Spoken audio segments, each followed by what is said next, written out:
survive, and a man can be free.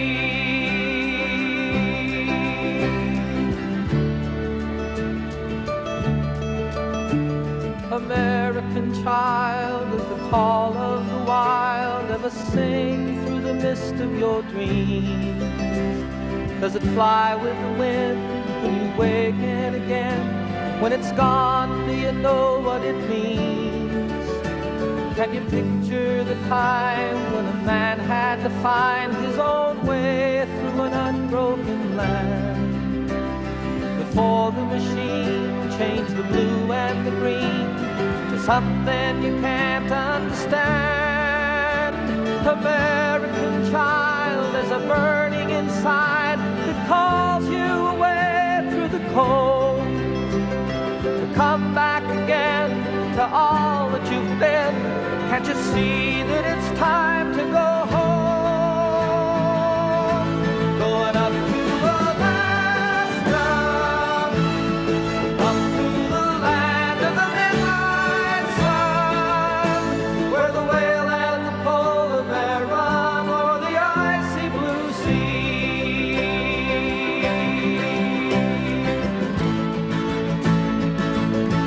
Going up to Alaska, up to the north in the pioneer line, where courage and strength still survive, and a man can be free.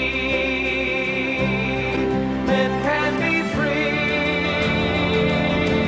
Going up to Alaska, going up to Alaska, going up to Alaska.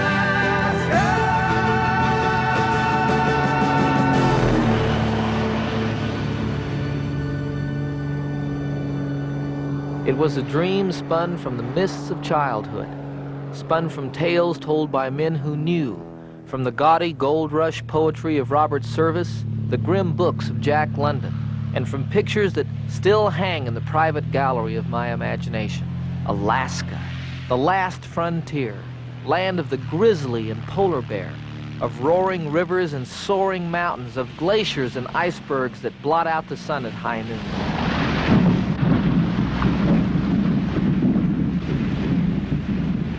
I'd seen the icebergs in the spring when I lived with the Eskimos and shared a small measure of their commitment to the blue and barren north. Up there, I'd lived my dream to the last detail, with the whales and the polar bear and the ice that runs into the sky. But now it was August, sunshine time out on the Alaskan Peninsula, and I was beginning the second leg of my journey. Wow. Howdy. For the next 3 weeks, I'd explore many more facets of this rich and varied mosaic sometimes called the Alaskan adventure, a phrase filled with more myth than reality, for no one man lives long enough to know it all. A land so vast as to be almost incomprehensible, where adventure can still run flat out, because there are no limits here. I can't wait to see the Wrangell Mountains. I can't wait. And the individuals I was to share all this with have spent their lives pursuing the Alaskan adventure. There was Hoppy Harrower, bush pilot extraordinaire. Red Dodge, an Alaskan legend in his own time. Tony Oney, he takes everything to the limit. Michael Darling, why, his ambition is to one day know intimately every corner of the state. Did I say state? Alaska's not a state. It's an experience. Get back home to you.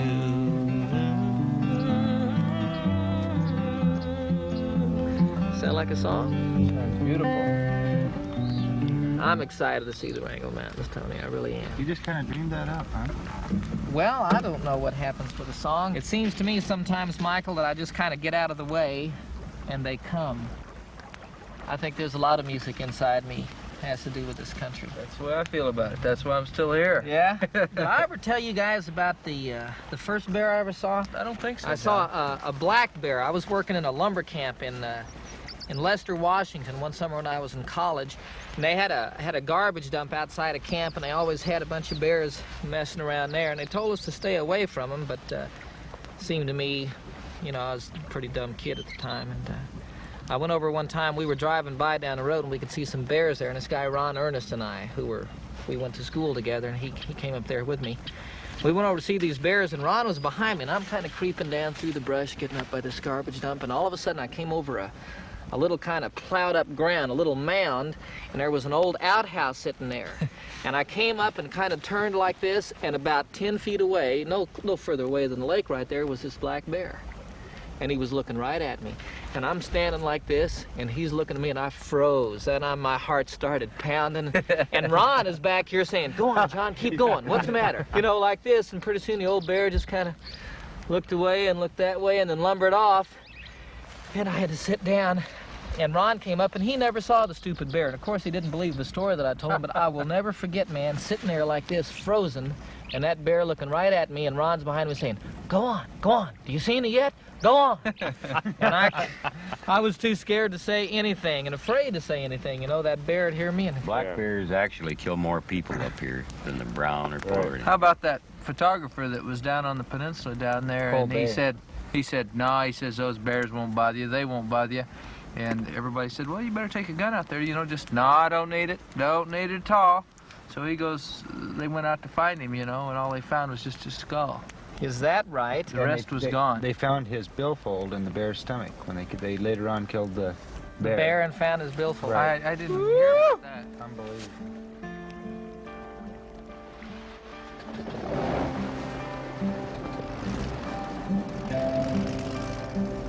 So now Hoppy prepared to take off and head downstream to a lake where we would meet in 3 days and travel to the Wrangell Mountains. And while we gathered our gear, I watched the plane lift off, and I thought about the man inside. Hoppy is one of a vanishing breed called the Alaskan bush pilot, an individual who at his best so clearly reflects the land over which he flies. Rugged, silent, resourceful, but an individual whose future sadly dims with the carving of each new road across the wilderness.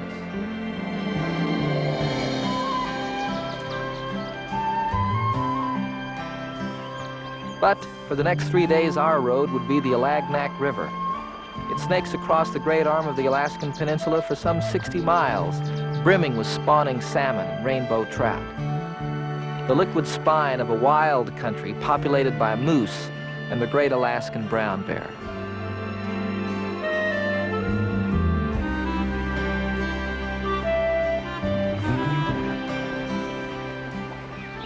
So, for the rest of the day, we let the Alagnak carry us downstream into the dusk. And with the passage of each mile, I could feel myself merging with these men and with the river itself.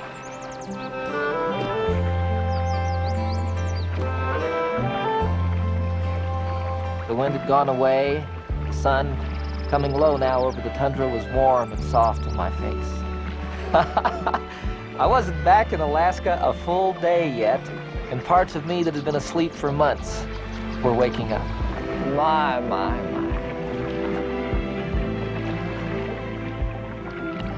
Are those salmon we've been seeing? They're king salmon, and they go out in the ocean and disappear for 5 to 7 years, and then they come back up the streams here to spawn, and then they all die. They do disappear, don't they? Nobody knows where they go. Where they go for sure. They look pretty beat up. The big ones going by there? Yeah? We couldn't eat one of those, right? They're no good to eat. They get real soft by the time they're this far up. They've been out of salt water too long. Yeah? There's some grayling and some rainbow down here around the bend that are good to eat, though. Rainbow trout. How big the rainbow run in here? Seen them in here 30 inches. 30 inches? Wow! We got a 28-inch one for dinner the other night. That was the night before I got here, huh? You got here one day late for the big one. Doggone it. Can't have everything. You get spoiled. It's gonna be a lovely evening. Stars will be out. Tony only will gather enough wood, we'll have a good fire for a change. Can we count on Tony to do that? I better help. We're gonna wait for Tony, you better help. I'm having too much fun. It's as simple as that. And for me, fun is just as simple as that.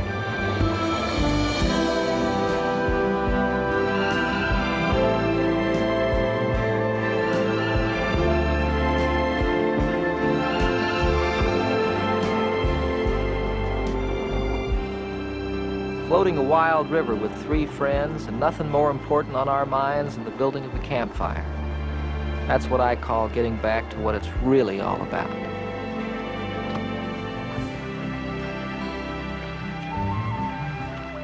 Removed from so many of the nagging concerns that wear us all down and sometimes silence the music inside.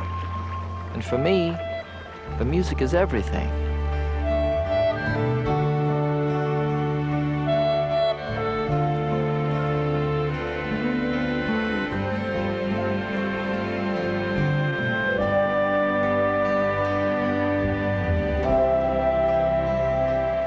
I thought too of these men, Alaskans by choice, who a century ago might have been opening up this country as trappers or prospectors, but who today look to the wilderness as a source not of gold or furs, but of something far more valuable.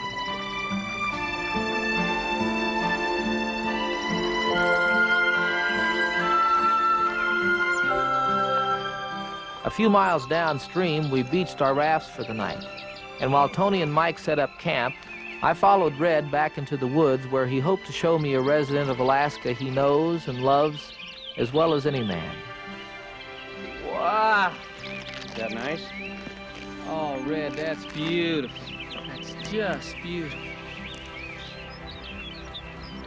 Boy.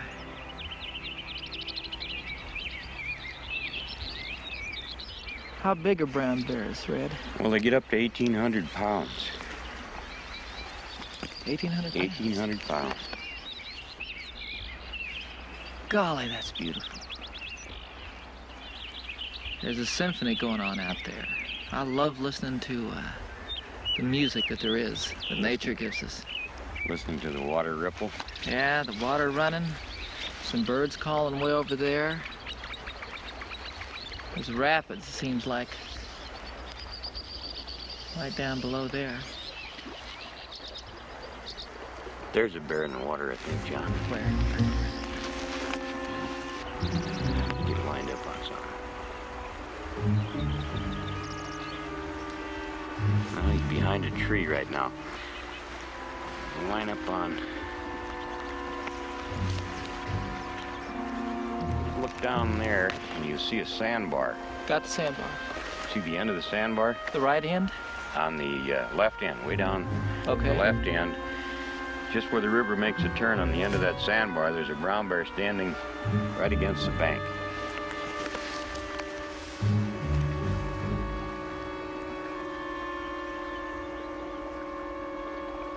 I got him, yes I Got do. He's moving a little bit right now. Yeah, I can see him moving, Red. Far out, look at that guy. They get right in the river and get with it on fish. How big do you think that bear is? I'd say about 1,000 pounds. Whoa, isn't that amazing? He looks real dark to me. He looks like a black bear. No, he's brown. Don't have any black bear up here? Not in here. There's a few, but not too many. When the brown bear move into an area, the black bear move out. Is that They right? don't get along too well. Is that right? Is there like a caste system in the...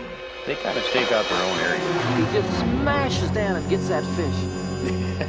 About the kind of fisherman that I am. Just a swipe like that. Isn't that amazing? Get a big old boar bear, like that rascal down there. That's kind of his area, and he's working here. They don't move too much, really. They stick around fairly close. Yeah, he's got that corner staked out. John, let's go off down here. We'll get a better... You think we'll see any About up here? another half a mile up here, get to a point where you can look down onto the river where there's Yeah? good location for bear. Well, now, let's not get too close. Now that we'd seen a bear, Red seemed almost in a hurry, as if he knew something I didn't. And why not? This country was almost as much his as it was the bear's. For some 30 years, Red has flown bush over every inch of the Alaskan peninsula, escaping death more times than a man has a right to. His name is known in every settlement from Barrow to Juneau. He's fished and trapped and hunted along virtually every river worthy of the name, including the McNeil, famous mainly for its dense population of brown bear. Boy. Is that pretty out there? That's just beautiful. I think we can sit right down here and watch for bear on the sandbar out there. Oh, feels good to sit down for a while, doesn't it? Red, there's a sow and 2 cubs. See over there on the point. Those are just young cubs, those too. are this year's cubs. Boy, She's sure fat. that's pretty good timing. See all the seagulls down there waiting for dinner? Yeah. Why is that? Well, they all follow the bear around. They clean up the messy leaves. That second one is a real pretty caramel-colored one, isn't it? Yeah, much lighter than the other. One looks like it's got real long hair. Yeah. That caramel-colored one. Yeah. Boy, he's a pretty guy. Saw catching And they're any going fish? right out on the point. She's getting ready to. She hasn't caught one yet. I like those light-colored ones. I think Yeah. they're pretty. That reminds me of when I was up in Jasper. Grizzlies are gold-colored. Aren't they pretty? They're beautiful, just beautiful. Silver Like tips. the grizzly's the same as though it's a brown bear. Same classification of bear. Different species. Different location. They've got them classed up here where anything within, I think it's 60 miles of the coast is considered a brown bear, and anything 60 miles inland and beyond is considered a grizzly. Oh, is that right? That's how they classify them. She seems to be doing the fishing, and they're sitting on the bank waiting for lunch. Waiting, isn't that how it is with kids?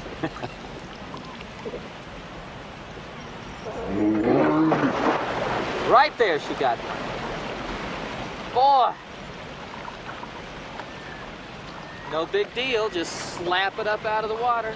Drag it up on the bank and feed it to the kids. Now they know, I guess the salmon are moving upstream each year at this time, huh? They come up to die. You said that on the raft earlier today. They go out in the ocean after they're born, Yeah? and they spend 3 to 5 years, depending on the different species of salmon. Yeah. And then they come back to the same place. Nobody knows where they go in the ocean for sure, but they come back in 5 years and swim up the river and spawn and then die. And they don't know where they go. Don't know where they all go in the ocean. They just have never tracked them Disappear out real there. well. That must be an incredible kind of drive, you know. I wonder if human beings have anything like that, about going back to the place where you're born, I think they do. where your roots are. It seems to me there's a lot of people in society today that don't have any roots. See, I never had anything like that. When I was, my dad was in the Air Force and we traveled a lot. And I know some of my friends now who have such a strong feeling about their home, where they grew up. Annie, you know, the house that she grew up in, the kids that she went through grade school with, and junior high school, and high school, and then a lot of them even to college, you know. And I never had anything like that. It seems to me there are a lot of people. That's why Aspen That's means gonna so be your much to roots. me now. Yeah, that's, I think everybody needs a place to go yeah. that you can call home. You see the other bear There's coming out there, onto right the, there. big one Look coming at down? that guy. Wow. Now, will they bother this other bear over here? Or? Quite a few times you see a group of them fishing together, and they seem to get along pretty well. I think that's just beautiful. This one down here, the sow down here with the 2 cubs, is getting a little close in the grass, John. They're just kind of playing around down there, aren't They're so fast, John. She can come out of that grass, and in about 3 leaps of about 12 foot to each leap, can be on us. A couple of years ago in king salmon, this Dick Jensen, a friend of mine, was walking in the evening just right out of camp. And a sow come up and got him, and she tore out his windpipe and scalped him and laid his eyeball out on his face and then threw him down, and then she came back and got him in the shoulder and just tore his shoulder blade out and tore him up with her teeth, and that's getting pretty close. Dick is all sewed up now and back in pretty good shape. He survived that, He has huh? trouble with his voice yet. Yeah. He doesn't talk very well. But he was just walking with his wife down the road. God, did the bear get her at all? Or? 2 bounces. No, she got away. Charlotte made it, but there were 2 bounces from where that bear was, which is almost as close as that. Well, but he's all the way down the hill, though. Well, that hill ain't that high. And here comes the third one. Isn't that That's a something? sow and 2 of last year's cubs.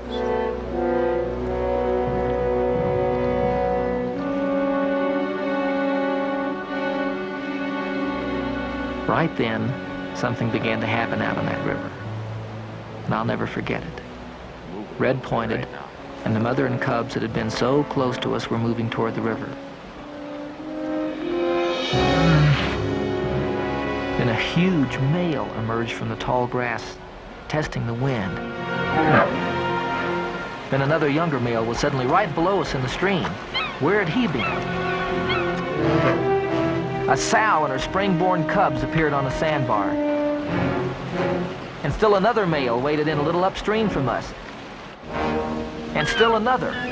It was as if they were responding to some natural command mysterious only to us.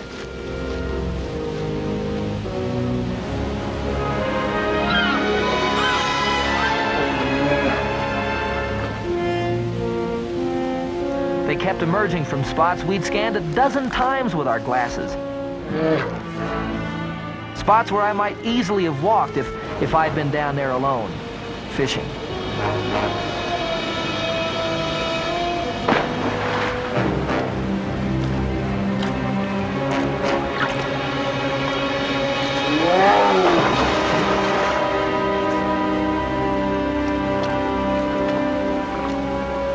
But no matter how many salmon and trout might be lying in that pool, there was no place for a man with a fly rod. This fishing hole belonged exclusively to the Alaskan brown bear.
Although similar scenes take place all along the Alaskan coast, nowhere does it happen on such a grand scale as on the McNeil, where one of the heaviest salmon runs in the world occurs each spring.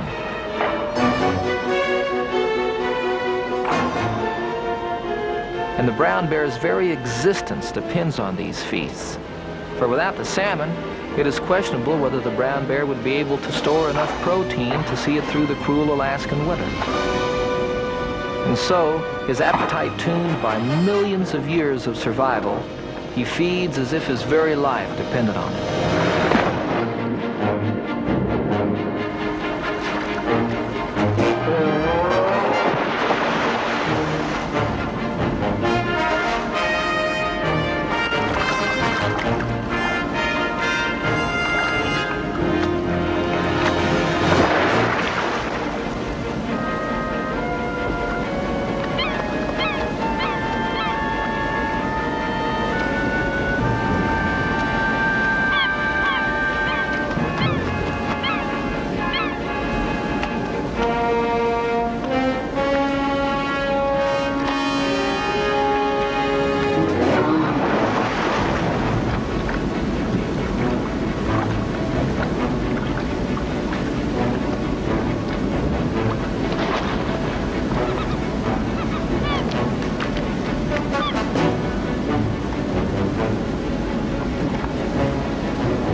And so the salmon feast drew to a close, ending as mysteriously as it had begun. The males, their bellies full, slipped slowly back into their afternoon slumber.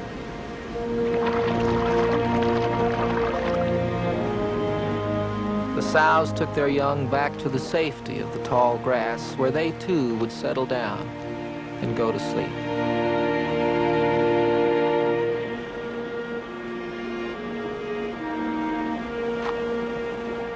And I wondered, how many times over how many centuries had this primordial ritual been carried out, unobserved within the secrecy of the wilderness?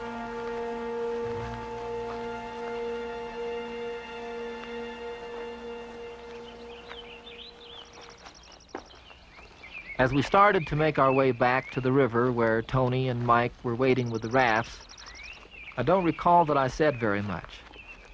I think I was trying to come to terms with the wilderness, trying to somehow balance out the scene I had just witnessed down in the river with the tranquility of these woods. And just as my emotions were beginning to settle down a little... My God, the bear! There's two. There's three of them.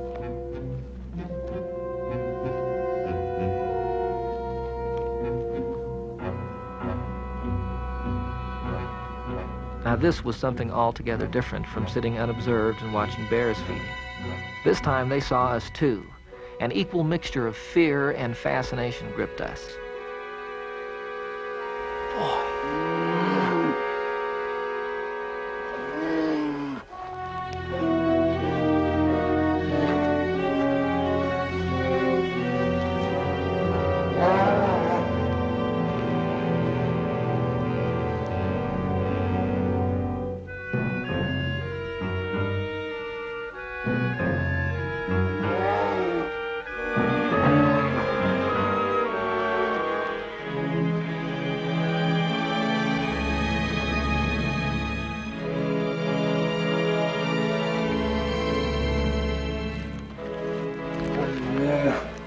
I can see her back in here. Where? She's walking back in here. Right there. The two cubs are coming behind her. Okay, well, let's just move by then.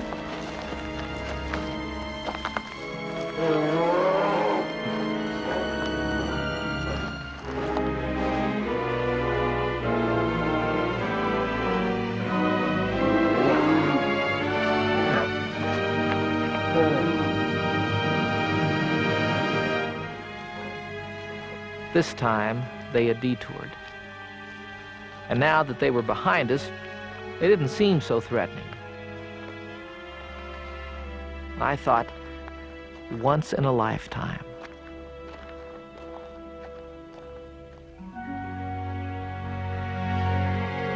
That meeting with the sow and her yearlings reminded me of the battle to save the few remaining grizzlies in the lower 48. You see, I know that the loss of the grizzly will reduce the wilderness in much the same way as the loss of the whale would reduce the ocean. And I wonder, how much more will we lose before we see that each loss reduces us as well? There are times I fear I lose myself. Don't know who I am. I get caught up in the struggle and the strain. With my back against a stone wall, my finger in the dam, I'm losing strength and going down again. When I take a look around me, my eyes can't find the sun. There's nothing wild as far as I can see. Then my heart turns to Alaska and freedom on the run. I can hear her spirit calling me to the mountains. I can rest there, to the rivers. I will be strong, to the forests. I'll find peace there, to the wild country where I belong.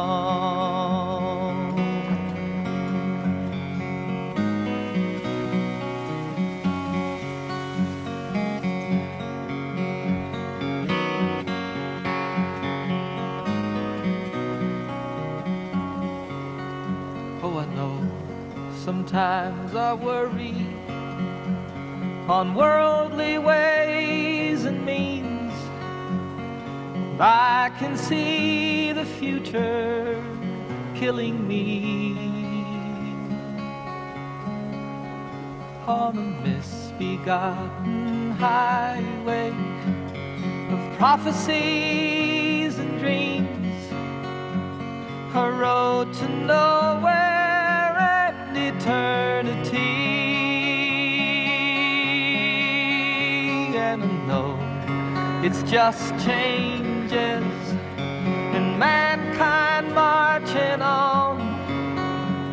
And I know we can't live in yesterday, but compared to what we're losing and what it means to me, I'd give my life and throw the rest away. To the mountains, I can rest there, to the rivers. I will be strong, to the forest. I'll find peace there, to the wild country. I belong to the wild country where I belong.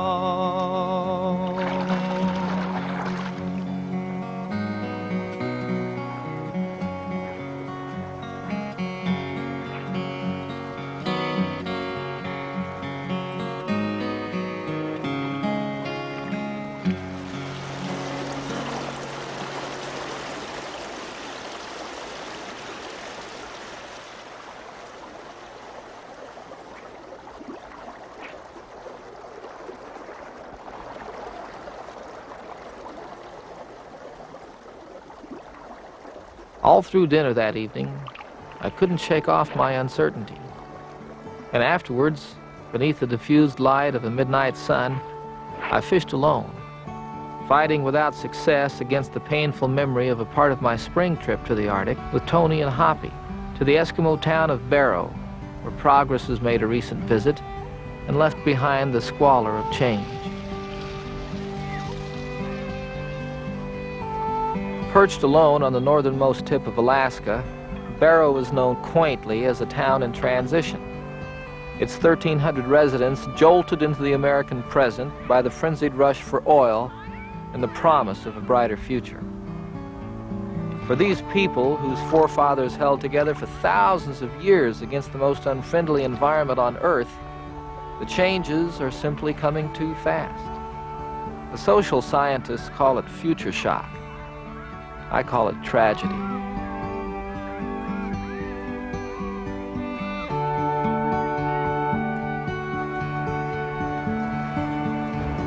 I realize that Barrow's hard times will eventually give way to a better life, good schools, well-heated homes, a stronger economy.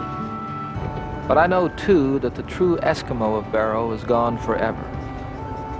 A wild spirit tamed by change.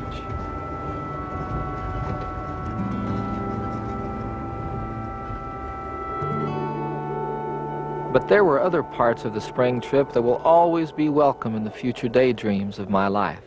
Like that night in Point Hope, when I reached out and touched the Eskimo in the best way I know how. Thank God I'm a country boy. I'd play Sally Gooden all day if I could, but the Lord and my wife wouldn't take it very good. So I fiddle when I can, work when I should, and thank God I'm a country boy. Well, I got me a fine wife, I got me old fiddle. When the sun's coming up, I got cakes on the griddle. Life ain't nothing but a fun of on a riddle. Thank God I'm a country boy. Well, I wouldn't trade my life for diamonds or jewels. I never was one of them money-hungry fools. Rather have my fiddle and my plumbing tools. Thank God I'm a country boy. Yeah, city folks driving in a black limousine. A lot of sad people thinking that's a mighty keen. Son, let me tell you now exactly what I mean. Thank God I'm a country boy. Well, I got me a fine wife, I got me old fiddle. When the sun's coming up, I got cakes on the griddle. Life ain't nothing but a fun on a riddle. Thank God I'm a country boy. Well, my fiddle was my daddy's till the day he died. And it took me by the hand, held me close to his side. Said, live a good life, play my fiddle with pride. And thank God you're a country boy. Well, my daddy taught me young how to hunt and how to whittle. Taught me how to work and play a tune on the fiddle. Taught me how to love and how to live just a little. And thank God I'm a country boy.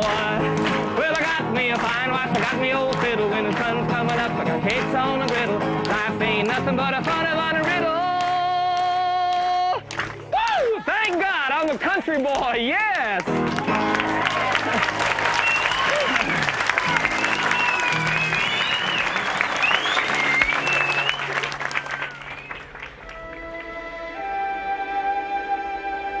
To whatever extent the Eskimo's life has been changed, there are certain drives that run too deep to be rooted out so easily. Each spring, on the vast ice floes of the Chukchi Sea between Alaska and Siberia, the Eskimos of Point Hope go forth to keep a date with their past, to seek out and do battle with a great mammal of the North, the bowhead whale. Although there is a global movement to ban the taking of whales, it would seem a small victory to deny these men, whose heritage is rapidly being erased on so many fronts, this ancient right, this cultural connection. Yet, the world population of whales continues to decrease. But for a brief time out here on the ice, the Eskimo can still be his father's son. He sharpens his lance with the same care and respect he gives all things in his life. His gun, ancient by our standards, must be free of ice when the critical moment arrives. But mostly he watches and waits, his eyes fixed on the southern rim of the sea, the direction from which the great whale will come.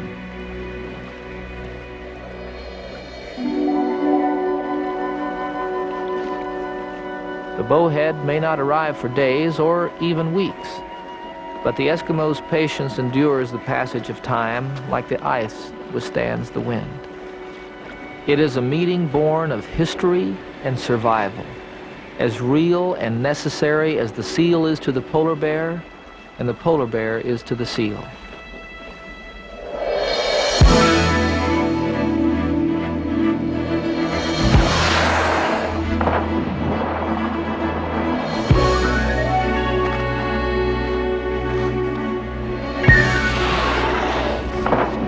Two of them, bowheads, 60,000 pounds each. Still, the response is unhurried, conditioned by 50 generations of whaling in the Arctic.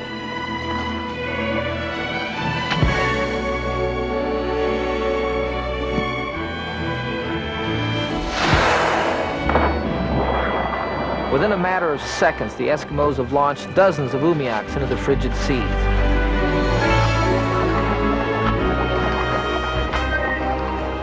Moving to a silent rhythm, they drive their umiaks at optimum speeds, each inwardly preparing for battle.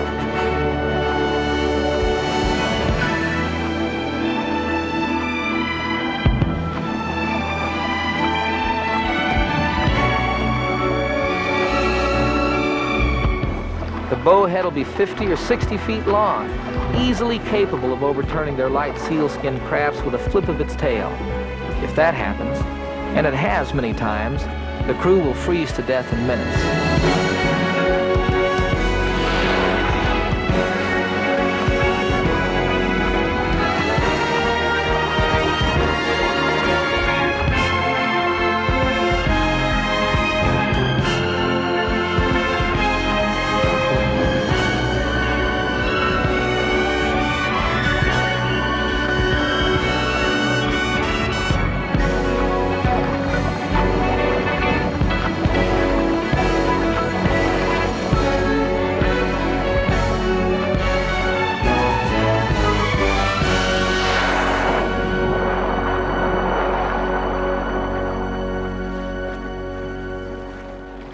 He's sounded. His tail's driven him deep beneath the surface. His lungs are filled with enough air to last an hour or more.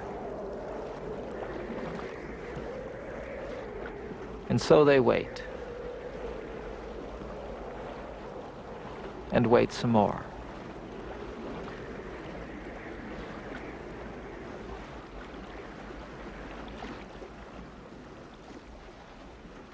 After 2 hours, they return to the warmth of a fire, knowing the whale is miles away. But for a brief period out there, time stood still, and they felt the good feeling. Hunters of the sea, men, Eskimos. As the long day begins to die, the wind pauses and switches, now coming out of the north, bringing the recent bitterness of winter. Cold, and cutting, and dark.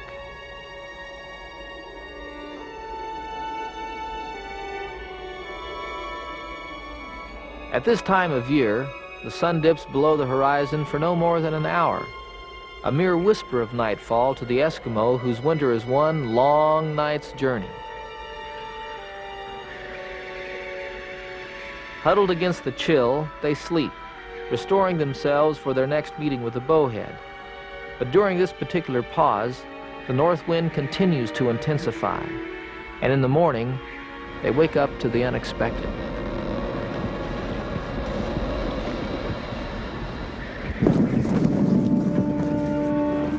The night wind has driven an iceberg against the huge floe where they have camped, and now the ice underfoot is groaning and breaking up. No time now for tea and fish. They must move, and move quickly, or they'll find themselves adrift in the Arctic Sea.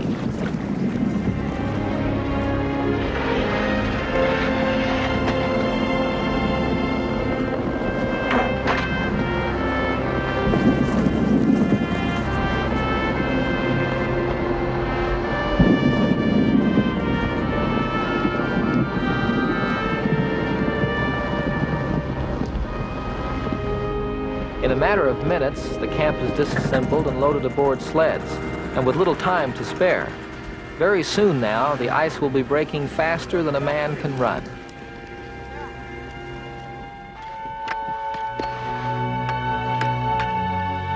The journey to the next location will cover only 7 miles, but virtually every foot along the way will be an effort.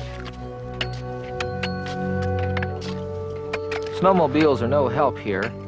Hour after hour, they hack away at the jagged ice, clearing a narrow passage for the sleds, which must be hauled by hand, the old way, the way of their fathers. This spring, they have been lucky. Other years, the cruel north wind has forced them to move 3-4 times a day, often in the middle of the shortening night. The struggle goes on, mile after mile, and each man, as if bound by tradition, bears his load with a stoicism that only the Arctic could possibly demand.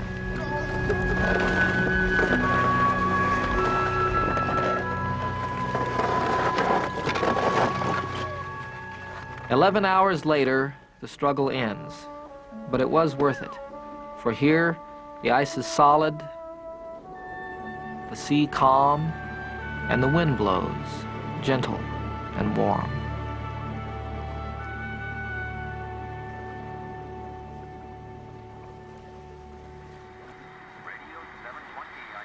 And so, once again, they set up camp. And through the glimmering night, they rest, assured by the radio of clear skies and soft winds for tomorrow. But in the morning, the weather plays another cruel trick. Now the air is thick with moisture and cold enough to congeal the seawater into a gray field of slush. Visibility has been cut in half, and each stroke of the paddle is hard labor now.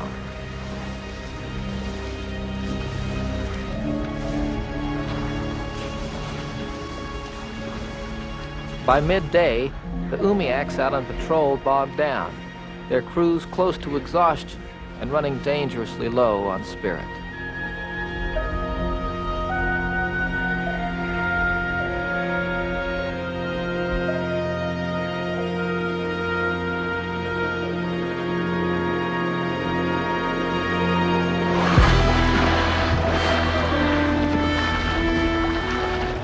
Then hope comes rolling through a lead in the ice. A herd of belugas, small white whales, 15-footers. Almost certainly they are followed by the bowhead. And the Eskimos, reaching down into a diminishing reservoir of strength, move their Umiaks into position.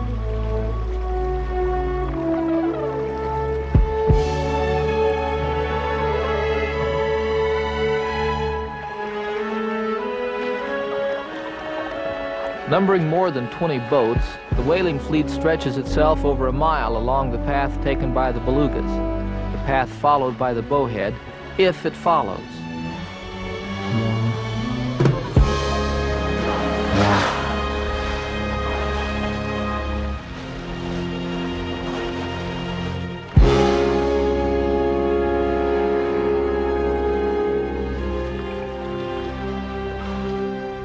The crews grow impatient, especially the younger members.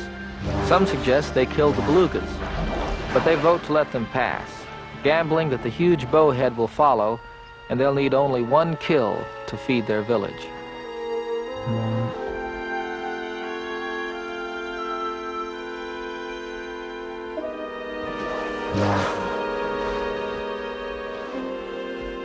Crouching motionless, they watch the belugas pass beyond reach.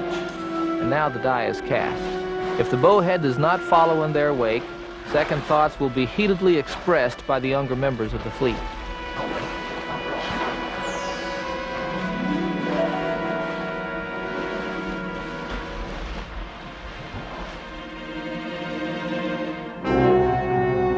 And there he is, his huge black image a triumph for these men who've worked so hard to see it.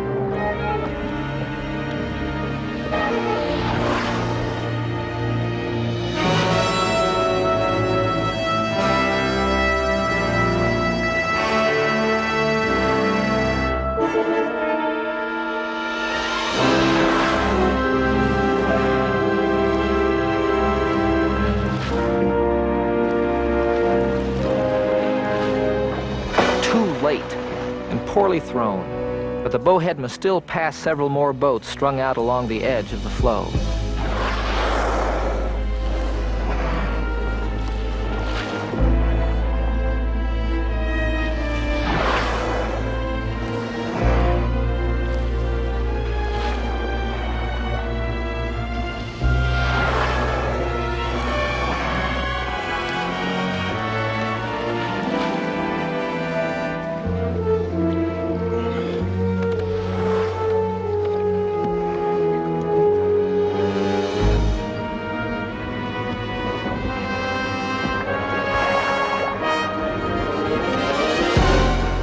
There, a hit.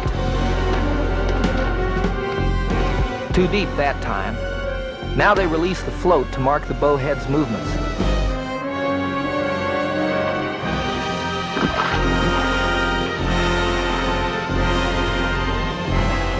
And almost immediately he sounds.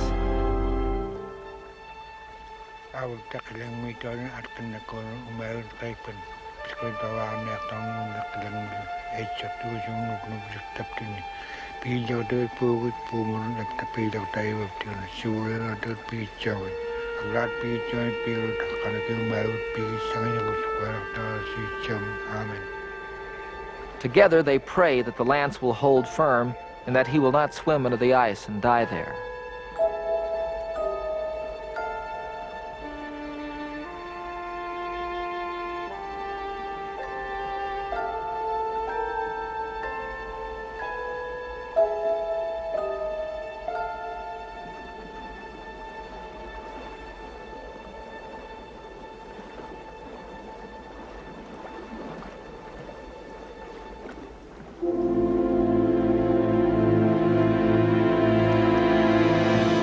Finally, the long wait ends.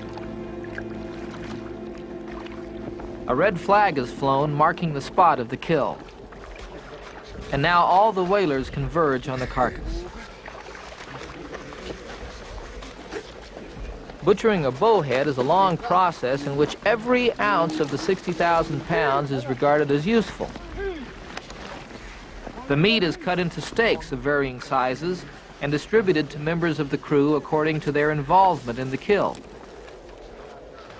Not only will the blubber be eaten next winter, but it will provide oil to light the long night. The baleen, the filtering gills, will be woven into baskets and matting for their homes. Even the intestine is considered a delicacy. Finally, the whalers divide up their catch, the largest portions going to the captain of the crew that struck the whale. It has taken nearly a full day to butcher and divide the great bowhead, and now each member heads home, dead tired, but deeply in touch with his past, at least for another year.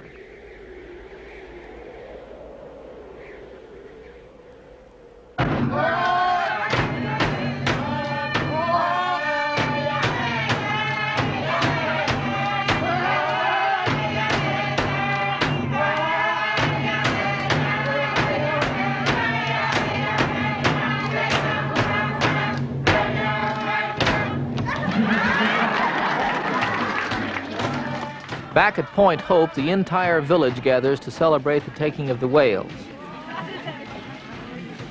As I strolled among the crowd, a modern 35mm camera snapped away as the victorious crews hauled their umiaks and whaling gear to a prominent place so that boat as well as hunter could be honored.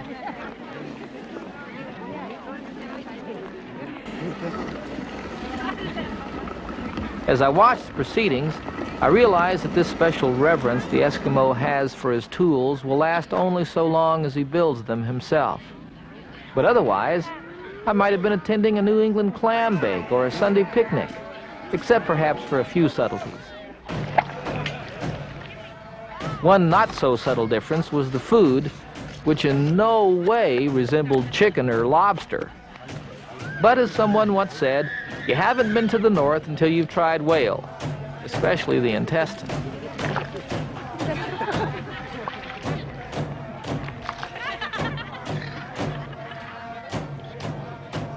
I I wondered whether they were passing the plate or the buck. Then it was my turn. Is that too big? No, that's fine, Dorothy. So just pop it in, huh? Yeah, chew on it. Chew it good. Huh? Chew it good. It's tough. Yeah. It's better with salt. Too late. I've noticed some people. Swallow it. You swallow it or do you? Swallow it. Just Swallow it. Chew it all up and swallow it. All right. Whatever you say. I think it tastes good.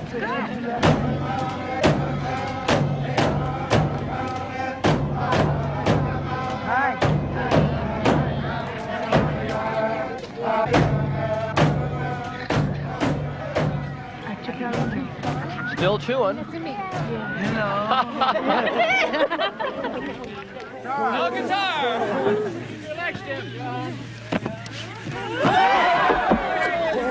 All right. Look up.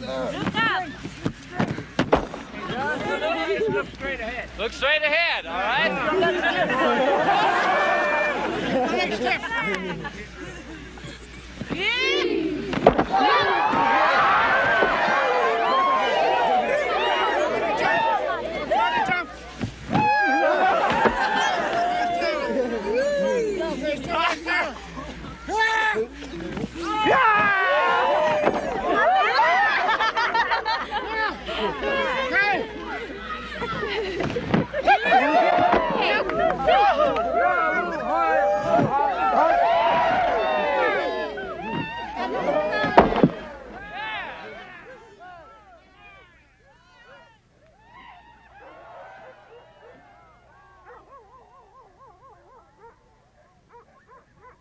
After the festival, as I walked alone through the graveyard of the whales, their great curved bones beseeching the Arctic heavens, I was fully aware that the movement to ban whaling throughout the world must rightfully apply to the Eskimo as well as other men. I realized, too, that the price the Eskimos will pay reaches far beyond lost profits.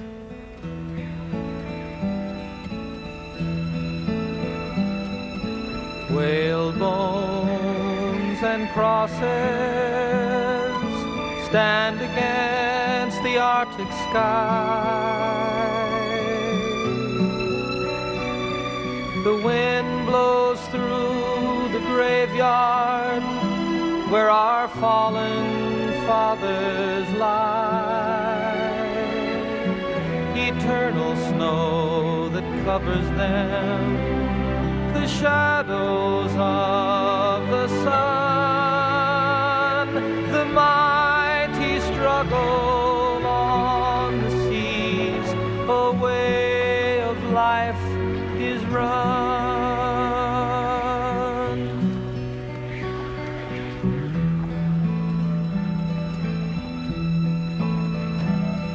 I'll sing for you, my father, for the ancient sacred ways.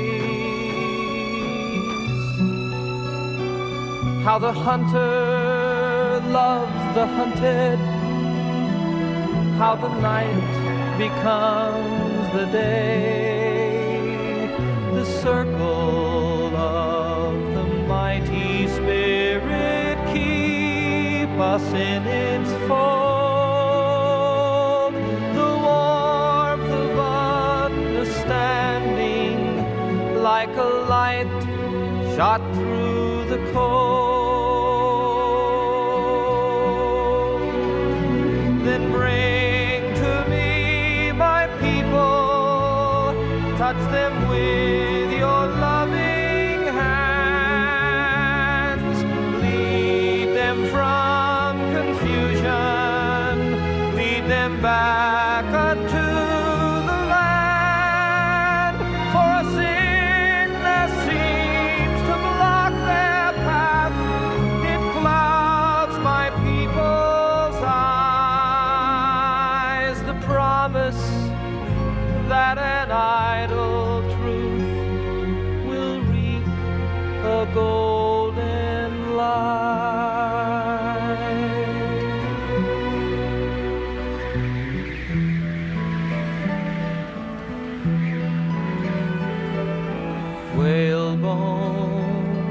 and crosses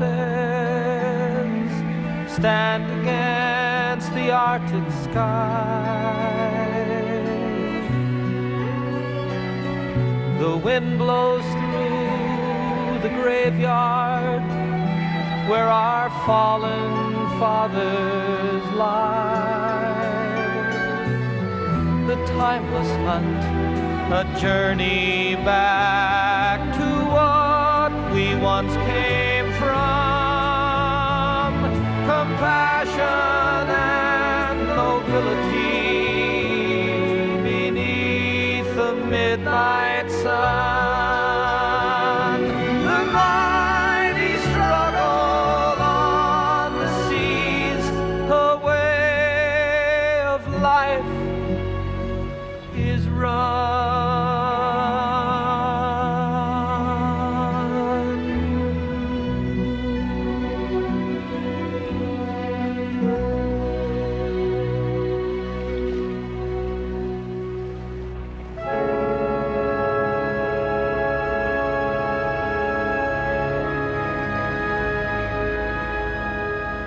We left Point Hope and flew farther north to a place where life will never change. The most forbidding place on Earth, the polar cap.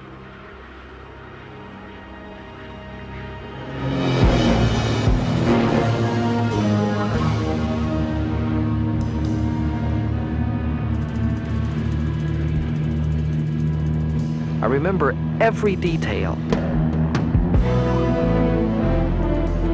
I was flying with Tony Oni while Hoppy was riding shotgun off to our left.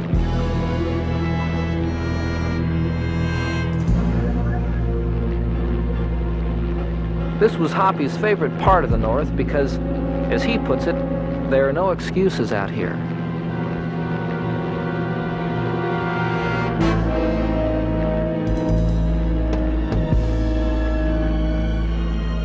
And after one look, I knew what he meant.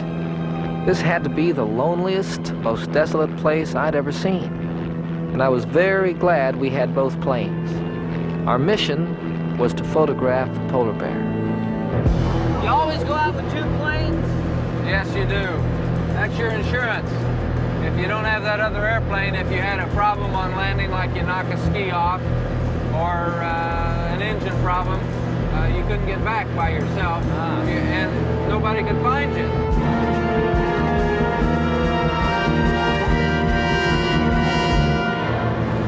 I'll tell you, John, one time we got in a deal where there was a dead whale caught in the ice, and the smell, the bear came around it. There must have been 20 bear right around that one whale. The grandest sight I ever saw.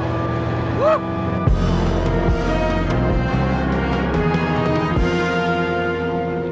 An hour passed, and I knew we had ranged dangerously far out over the ice cap. And as I watched our shadows ghosting over the whiteness, it became very clear why experience is a necessity out here. Landing a plane on that stuff would be a very tricky and treacherous matter. Got him right there. Look at that guy. Woo! Hey, that's a nice bear. Wow! Look at that guy. Damn, there you just passed over it. Right, Bob, we got him.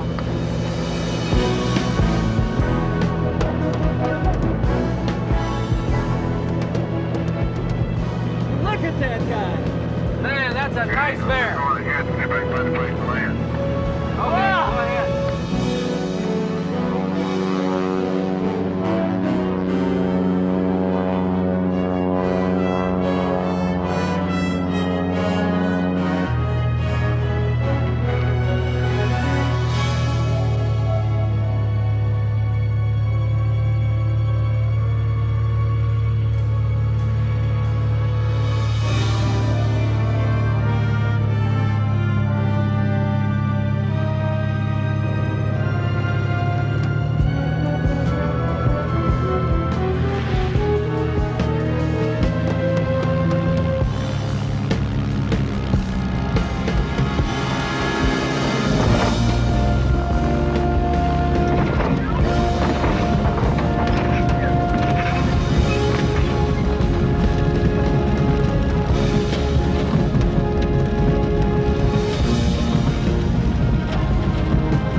You want to see this?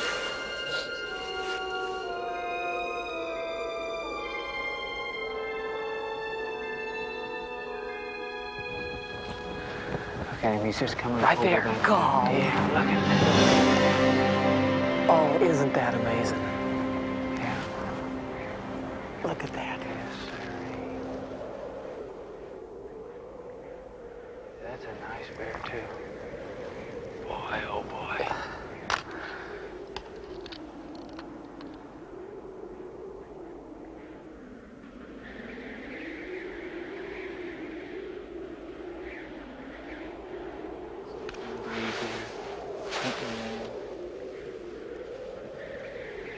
They're always hunting. Yeah.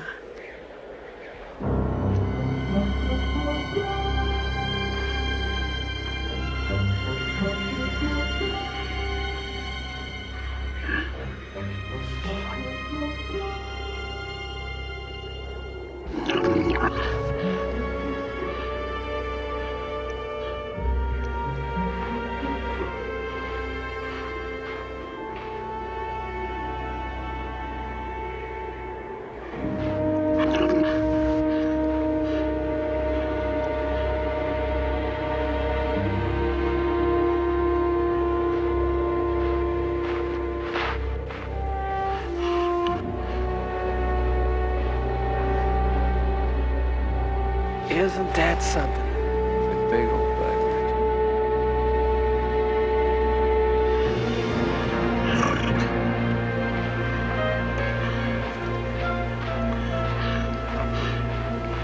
It's his world, isn't it? It sure is. All his.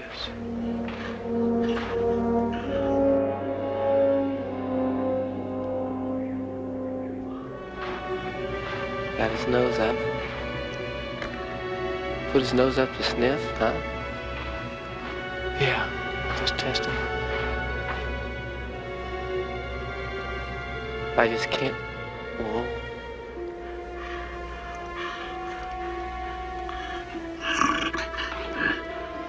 Says, I thought I heard something there.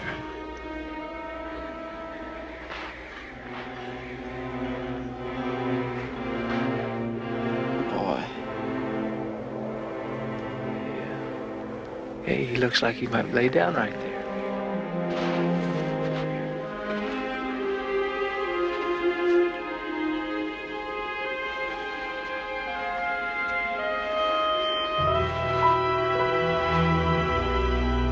Isn't that beautiful?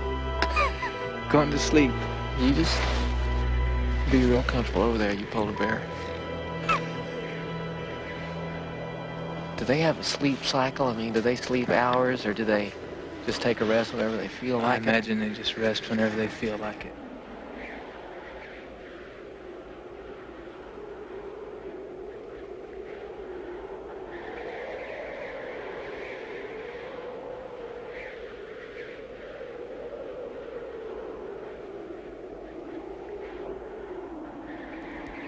You know, they have very good eyesight. Oh, they do? Yes, they do. Good eyesight, keen ears, and a real terrific nose.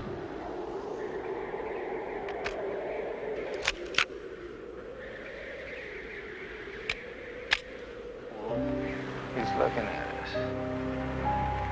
He doesn't know what to think, but he's looking. See him look right over here? Look at that. See him look over here at us? He's wondering about us. He's wondering, what is that I see over there?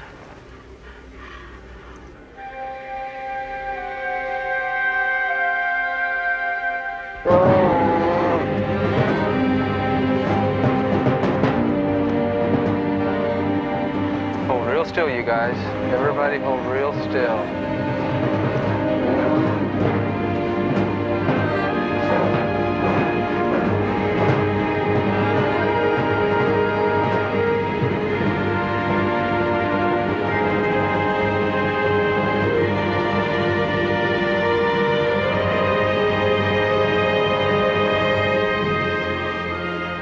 He was beautiful. Tony Oney had tried many times to describe how I'd feel when this moment arrived. But now, as I looked at him, I felt something more than awe. I felt all the force of the wilderness flow into me like a prayer. He was the wilderness, powerful, elegant, and complete.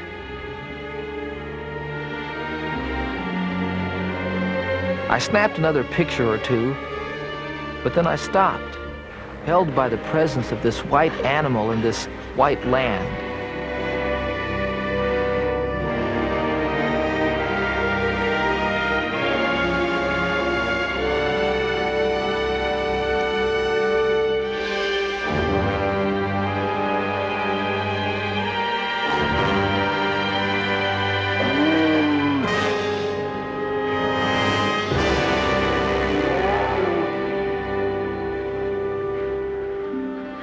When he stood on his hind legs, I swear he was looking straight into my eyes.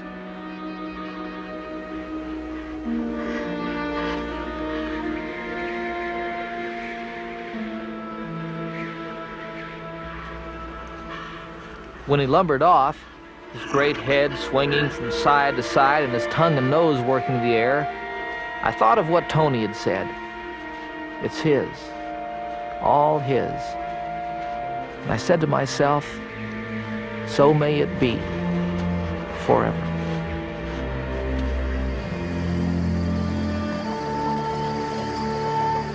Alone out there on the Alagnak, with a soft summer breeze bringing the night to Alaska, my memory finally let go of that spring trip to the Arctic, and I knew that those experiences would always be with me.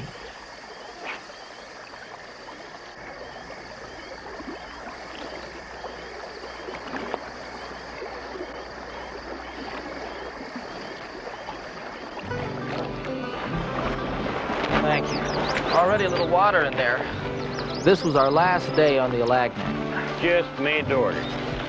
But before we'd reach Hopi and the Bush Plains and take off for the Wrangell Mountains, we still faced the fastest piece of whitewater on the river, which extends about a mile where the Alagnak squeezes its way through a tight canyon. Next to singing and, maybe skiing, I guess I like shooting whitewater more than anything else in the world.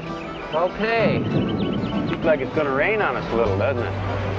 Well, won't feel so cold when we fall in the river. I wish you would. Not a chance, Red, not a chance.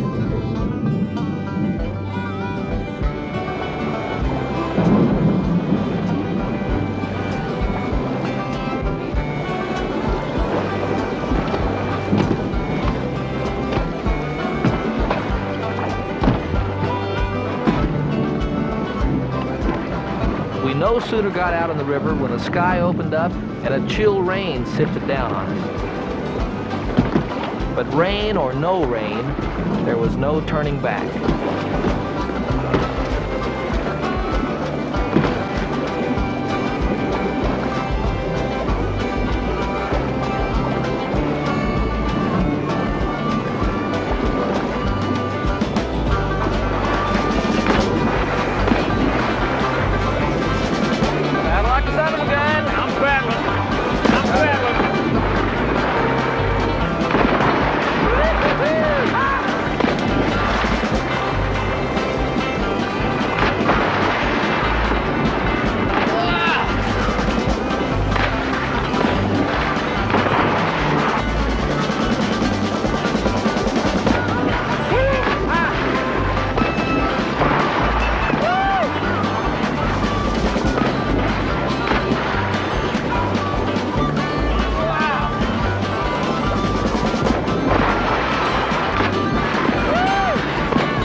Well, we made it, but not without getting soaked to the skin from all directions.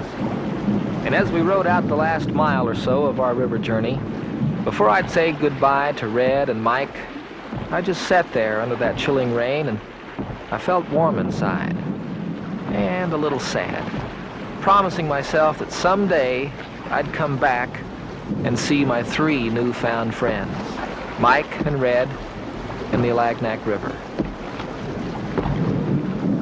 Now it was on to the Wrangell Mountains.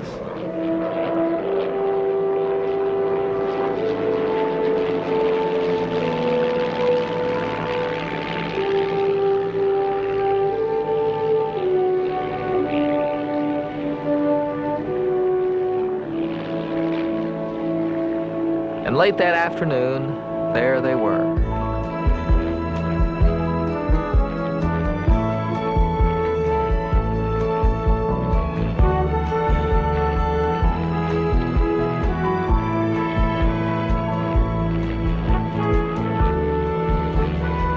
I'd asked Tony that we save the Wrangels for the last stop on our trip because mountains, no matter where they are, they'll always seem like home to me.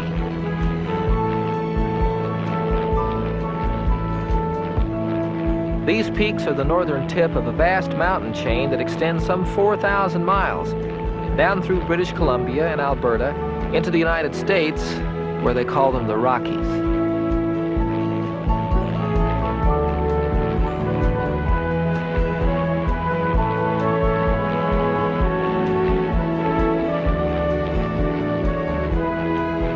So far, I'd flown over 15,000 miles of Alaska with an individual who by now had become a close friend, a friend I know that I'll keep for the rest of my life. From Barrow at the top of the world to Point Hope, Shishmaref, and the Alagnac, he showed me a world I'd only dreamt about, a world more precious to him than practically anything else. We'd seen and done a lot of things, more things than some of us do in a lifetime. And for me, why, each experience had been enjoyable and valuable. Yet somehow, it all hadn't come together yet. And now I was hoping it would, here in the Wrangell Mountains.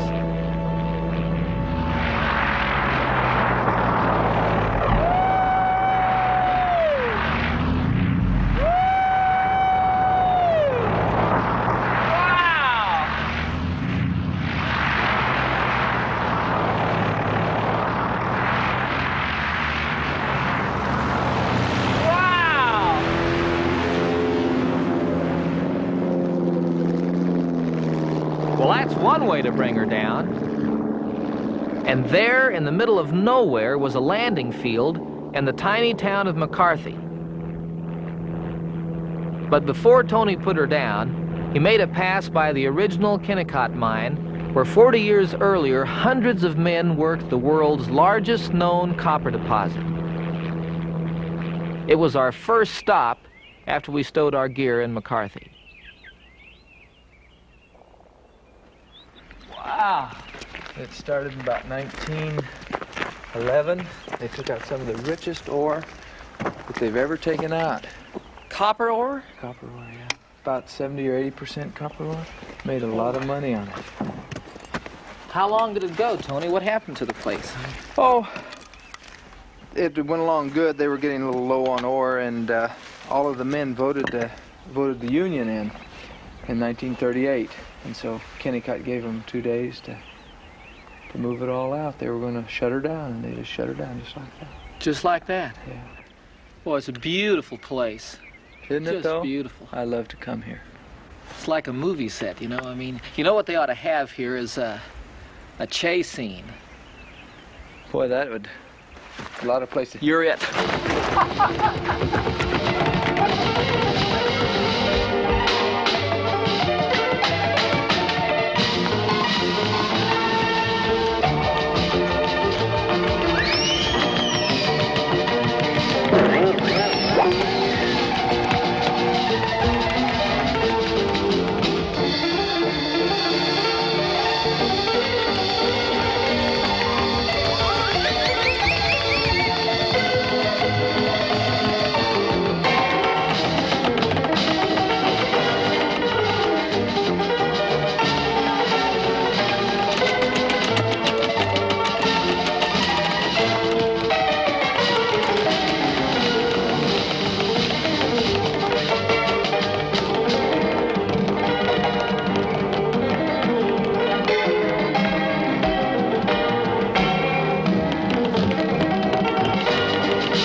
McCarthy and Barrow are a study in opposites.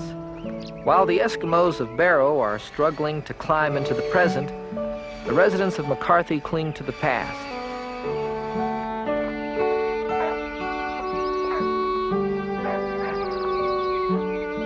They come from all over North America, drifters, most of them, searchers for a clean, well-lighted life, free of highways and bad air and dirty politics. Each night, most of the population of 50 or so would gather in the town's only lodge. I'd sing a few songs, and then we would settle down and discuss all sorts of things. But mainly, we talked about life and how to live it. For Joanne Miller, the way was just as clear as the mountain air. Hey, do you know what happened to me? I am alive because I learned to live in the mountains. You touch people when you live up here. You touch these people and these people. It's a painful thing to talk about sometimes because I am a dying person. Because I'm becoming extinct. Extinct, just like the seals and the bears and the eagles. And But we need you, don't we? Oh my God, you need us. Yes, you need us. You need us for your children. You need us for a heritage here in America. We are your heritage.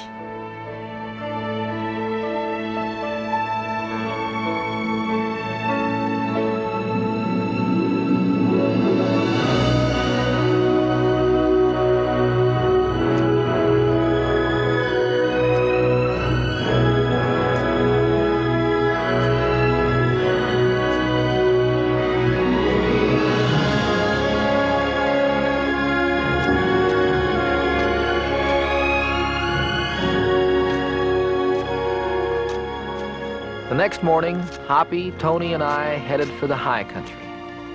And I kept thinking about what Joanne had said the night before. We are your heritage. Joanne might have been speaking for all of Alaska, for all 500,000 square miles, from the frozen wastes of the Arctic to the Aleutians, all the way to the Wrangels. For the Eskimos, the Aleuts, the Indians, for the trappers, the prospectors, the hunters, and the pipeline workers, for the rivers still running free, and the mountains, and the great rolling forests. All of it remaining much as it always was, as the American West was a century ago. Alaska is our past, living in the present. What a luxury to have this second chance.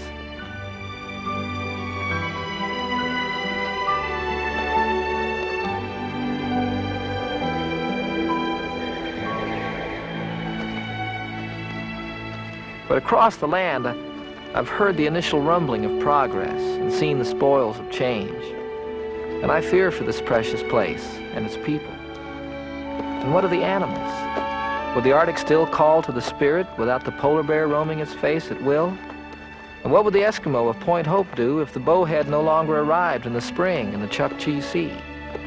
What if the brown bear no longer came to feed at the McNeil River because there were no salmon? Or no bear? What then? Well, I think Alaska would be stilled forever. An abandoned temple from another time with different beliefs.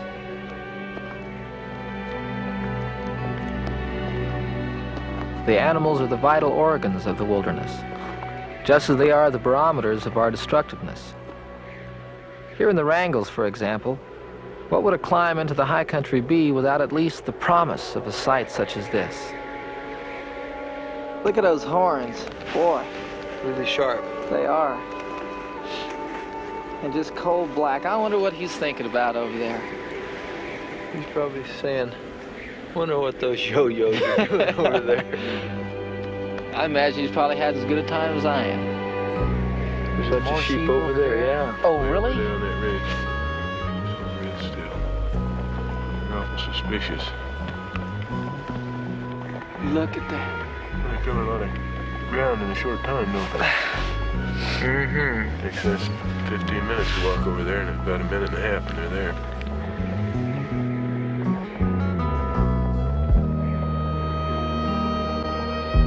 Oh, Tony, this is as beautiful as anything I've ever seen. The only time I can think that it's any prettier is right at sundown. And the coming sundown would mark the end of my trip into the Alaskan wilderness.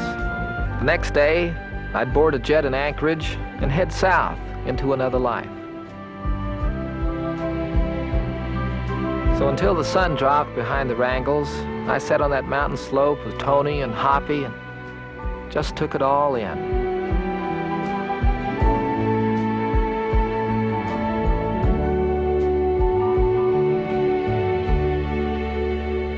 As the night gathered in the valleys and began swiftly climbing toward us, I watched a Dall ram grazing and thought about how much he had in common with Alaska. Strong, majestic, masculine, his future nonetheless hangs by a very thin, almost invisible thread. A thread that could easily be broken by just a touch of carelessness. And then he'd be gone forever.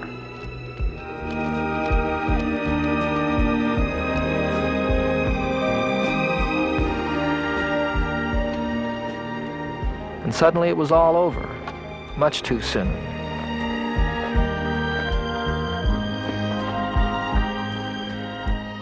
But the memories remain alive and compelling, visions merging together in my mind and telling me to return as soon as possible.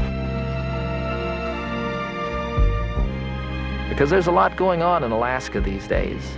Forces working against each other. Forces of the past and of the future. Of passivity and aggression. And some are saying that coexistence is impossible, that one side has to lose. Well, I think that's very old-fashioned. Alaska's our last chance with the wilderness. Let's not wait until it's too late, when the cry across the land will be, bring it back. Bring it back. Let's keep it. Nurture it.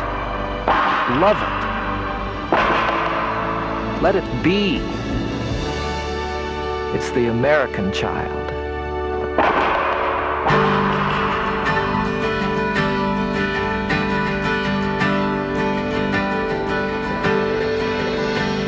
American child is the call of the wild, ever sing through the mist of your dreams. Does it fly with the wind when you waken again? When it's gone, do you know what it means? Can you picture the time when a man had to find his own way through an unbroken land? Before the machine changed the blue and the green, something you can't